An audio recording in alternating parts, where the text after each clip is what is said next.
আমার স্বামী যেদিন আমাকে প্রথম দেখতে এসেছিল সেদিন তার মা ও বোনকে সাথে নিয়ে এসেছিল।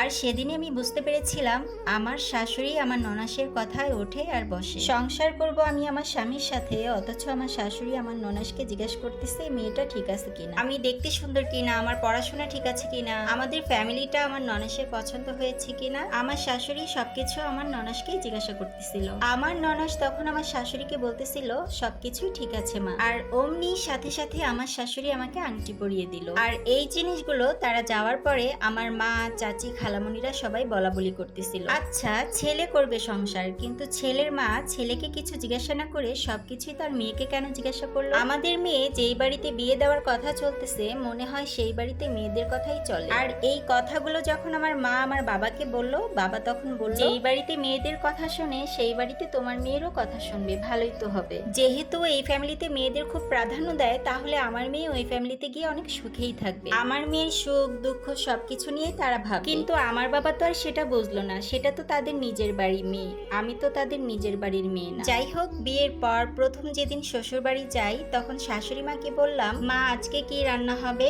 শাশুড়ি মা আমাকে বলল তুমি যাই রান্না করবা তোমার আপাকে জিজ্ঞাসা করে, মানে আমার ননাসকে জিজ্ঞেস করতে বলতে। আমার ননাসকে জিজ্ঞাসা করার পরে সে আমাকে যা যা রান্না করতে বললো আমি তাই তাই রান্না করলাম। আর রান্না করার পরে আমার ননাস ডাইনিং টেবিলে খেতে বসে খাবারে একটু লবণটা কম হয়েছিল বলে খাবারটা মুখে নিয়ে সেটা আবার ফেলে দিল। কি জমিদারের বাড়ি থেকে বউ করে নিয়ে আসছি এই বাড়িতে, রান্না বান্না তো কিছুই পারে না। এটা কি কোনো বড় মাছের তরকারি হয়েছে, না এটা কি হয়েছে? হবেই বা না কেন, বাবার বাড়িতে কি কখনো এত বড় মাছ দেখছে কোনোদিন চোখে? আরো তো অনেক অনেক কথা শোনালো আমাকে, আমি চুপ করে দাঁড়িয়ে শুধু শুনলাম।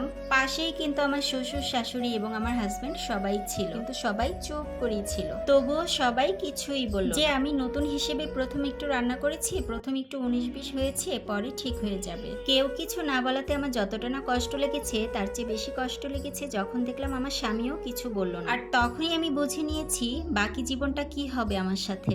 আমার ননাস কিন্তু আমার স্বামীর থেকে 15-16 বছরের বড়। আমি জানতামই না, যখন আমার সাথে বিয়ে হলো তখন আমি জানতে পারলাম যে আমার ননাস আমার হাজবেন্ডের থেকে এত বড়। আর আমি বা আমার পরিবার কেউই জানতে পারিনি যে আমার ননাস এই বাড়িতেই থাকে, এবং আমার ননাস 2টা সন্তান নিয়ে সবসময় বাবার বাড়িতেই পড়ে থাকতো। আর আমাদের জানাবেই বা কোন মুখে? আমার ননাসের এর আগেও 2টা বিয়ে হয়েছে, 2 ঘরের 2টা বাচ্চা নিয়ে সে বাবার বাড়িতেই পড়ে থাকে আর মাতবুরি করে। সে দ্বিতীয় সংসারে শ্বশুর বাড়িতে 2 মাসও টিকতে পারেনি। তো যাই হোক, কাহিনী শুধু এইটাই না। আমার বিয়ের 1 সপ্তাহ পরে আমাদের বাসায় যে কাজের চাচিটা ছিল, আমি বিয়ে হওয়ার 7 দিন পরেই দেখতেছি ব্যাগটা গুছিয়ে চলে যাচ্ছে। আমি যখন চাচিকে জিজ্ঞাসা করলাম চাচি আপনি কোথায় যাচ্ছেন, চাচি তখন আমাকে বলল আমি তো একেবারেই গ্রামের বাড়িতে চলে যাচ্ছি, আমি আর এখানে থাকবো না। আমি যখন আমার স্বামীকে কথাটা বলতে গেলাম যে আমি মাত্র সবে আসছি, নতুন নতুন আমি এখনো ভালো করে কিছু বুঝতেছি না, কাজের চাচিকে কি বাড়িতে এই মুহূর্তে পাঠিয়ে দেওয়াটা খুবই দরকার।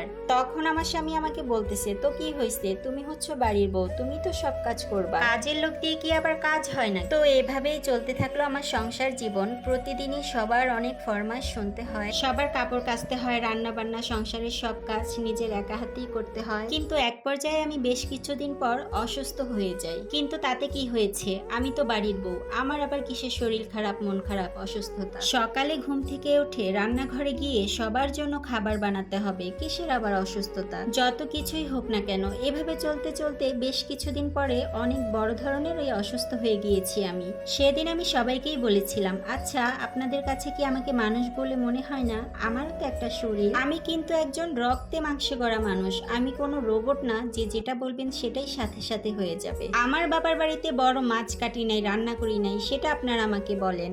আপনার মেয়েরও তো বিয়ে হয়ে গিয়েছিল, আপনার মেয়েকে দিয়ে কয়দিন মাছ কাটিয়েছেন? কই, আমিও তো এই বাড়ির বউ, আমার কাপড় চোপড় তো কখনো আপনারা কেচে দেন না। কিন্তু আমি তো সবার কাপড় চোপড় কেচে দিই, আমি সবার জন্য রান্না বান্না করি, আমারও তো ভালো লাগা খারাপ লাগা সবকিছুই আছে, তাই না? কি আর করার, তারা তো আর পরের মেয়ের দুঃখ বুঝবে না। সেদিনই আমাকে একটা বেয়াদবের তোকমা দিয়ে দিয়েছে। এরপরে আর কি, এরপরে আমি একদমই নিরুপায়। হাজবেন্ডের কাছে বলেও কিছু করতে পারতাম না, তারও মনে হতো বিয়ে হয়েছে এখন কাজ করবা আর খাবা। যাই হোক, পরের পর্ব যদি শুনতে চান তাহলে সবাই কমেন্টে জানাবেন। তো আজকের ভিডিওটা আমার এই পর্যন্ত, সবাই অনেক বেশি ভালো থাকবেন। আল্লাহ হাফিজ।